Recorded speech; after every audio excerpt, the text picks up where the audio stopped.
ছাত্রদল গতকালকে সশস্ত্র হামলা করার পর যখন আমরা প্রশাসনকে ইনফর্ম করলাম যে আপনারা শিক্ষার্থীদেরকে উদ্ধার করেন, আপনারা শিক্ষার্থীদেরকে নিরাপদ পরিবেশ দিতে নিশ্চিত করেন, প্রশাসন বাহিরে নীরব ভূমিকা ছিল, সাংবাদিকদেরকে ঢুকতে দেওয়া হয় নাই। রুমে রুমে যে সশস্ত্র হামলা করে শিক্ষার্থীদেরকে আহত করেছে, শেষ পর্যন্ত এই ঘটনা চাপা দেওয়ার জন্য তারা একটা পরিকল্পনা করলো কি, একজন শিক্ষার্থীকে টার্গেট করলো, হিন্দু শিক্ষার্থী, তাকে ধরে রক কেটে দিবে, রক কেটে দিয়ে তারপর সাংবাদিকদেরকে নিয়ে এসে ঘটনা চাপাবে যে শিবির রক কাটছে অমুক শিক্ষার্থীর, এই ঘটনার নাটক মঞ্চায়ন করবে। যে আওয়ামী ন্যারেটিভ গত 15 বছর আমরা দেখেছি যে চারপাশ ঘেরাও করে গল্প সাজানো হয়, গল্প সাজানোর 3-4 ঘন্টা পরে মিডিয়া ঢুকতে দেওয়া হয়, সেম হুবহু ঘটনা ছাত্রদল কালকে ফলো করার চেষ্টা করেছে। ভাগ্য ভালো তাদের এই ঘটনা নষ্ট করে দেওয়ার জন্য শিক্ষার্থী বাড়িটা ছাদ থেকে দ্বিতীয় তলা থেকে লাফ দেয়, আপনি তার পা ভেঙে যায়, তার সেই ভিকটিম হওয়া থেকে বেঁচে যায়, কিন্তু আমরা জানতে পারি তাদের সেই পরিকল্পনাটা। এরপর আমরা প্রশাসনকে ইনফর্ম করি আপনারা একটু যান, পুলিশকে একটু ঢুকতে দেন, পুলিশ আপনারা একটু যান, সাংবাদিকরা যাক, সাংবাদিকদেরকে যেতে দেওয়া হয় নাই।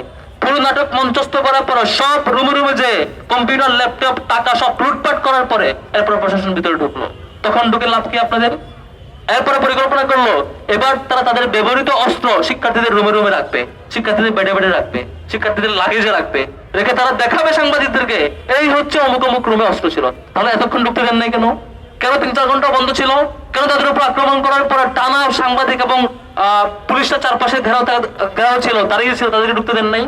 এই যে তারেক রহমান ক্ষমতা আসার পরে মিষ্টি আলাপ দিচ্ছেন, সুন্দর কথা বলছেন, রাকিব ভাই দেখা হলে বলেন যে আমরা এখন ভালো রাজনীতি ফলো করার চেষ্টা করছি। তাহলে এই যে আবার ছাত্রলীগের কায়দা ফলো করছেন, আবার ছাত্রলীগের সেই আওয়ামী কায়দার রাজনীতি ফলো করছেন, একটু সতর্ক হয়ে যান ভাই। আপনাদের সামনে 15 বছর আন্দোলন করেছিলেন একসাথে, আপনাদের সবকিছু আমরা জানি, আপনারা এর আগে কেমন ছিলেন, আমরা জানি আপনারা কেমন করে সন্ত্রাসী আচরণ করেন এবং এমন সন্ত্রাসীকে কেমন করে প্রতিহত করতে হয় সেটাও আমরা জানি।